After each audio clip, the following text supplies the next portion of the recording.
And as September comes to an end, October is rolling in, and that means student loan payments. This comes after a 3-year pause. Now, local financial professional Michael Nguyen-Swander from Outlook Wealth Advisors joining me here this morning. Michael, thank you so much for your time. Of course.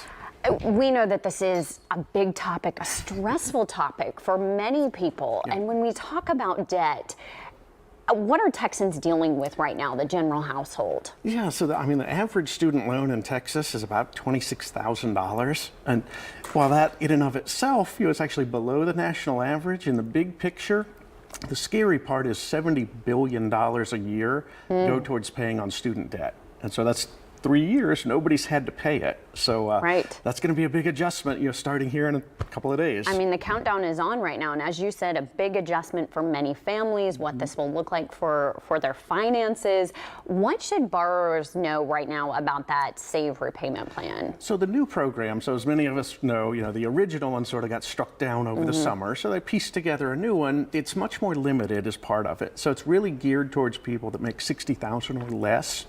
But the big features are, it limits the payment to about 5% of their total income. So at $60,000, it's about $250 a month. If somebody makes less than that, so about $33,000, they actually have the opportunity to continue to not pay. But not pay doesn't mean the interest isn't still racking up. So we definitely encourage people, pay whatever you can.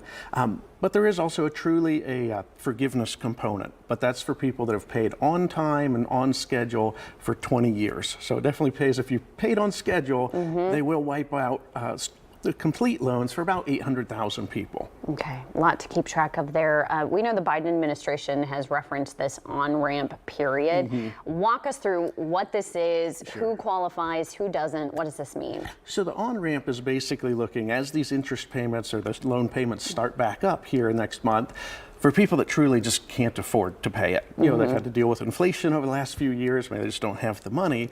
It's a 1-year period where it says if you miss a payment or you pay less than what you're supposed to, it doesn't count against you, it doesn't go on your credit report, anything like that.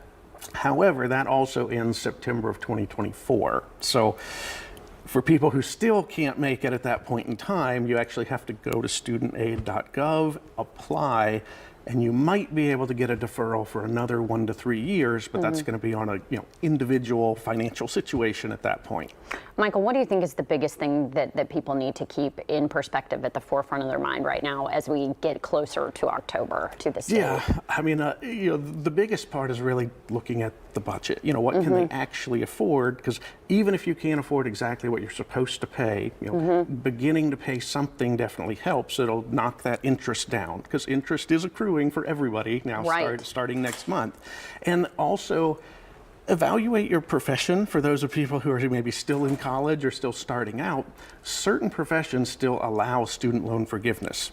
So if somebody goes in the military, law enforcement, a teacher, or even working for nonprofits and even some volunteer groups, you can still have your student loans forgiven, by working for those organizations as well. That very key points there, things that people should keep in mind. Now, we do actually have sound with a woman who she's been paying student debt for 20 years. Let's go ahead and take a listen to that.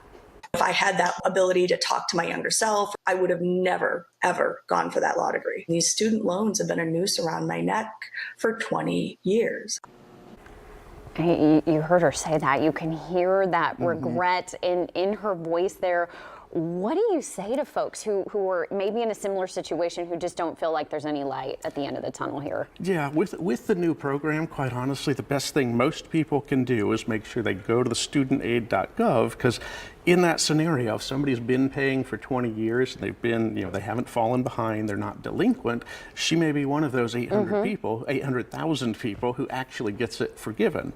However, for everybody else, if you're trying to juggle, expenses, you're trying to juggle these new bills, hopefully saving some for retirement, if you can't quite figure it out yourself, that may be an opportunity. So, maybe you reach out to a financial advisor and get some guidance or assistance there as well. Okay, Michael, certainly a lot to keep in mind. You had some really great points and tips for folks as we get closer to this date. I appreciate your time here. Thank you. And we do have a live look at clicktohouston.com. When you search student loans, you'll be able to On the looming government shutdown, how this plays a role, again, that's on clicktohouston.com.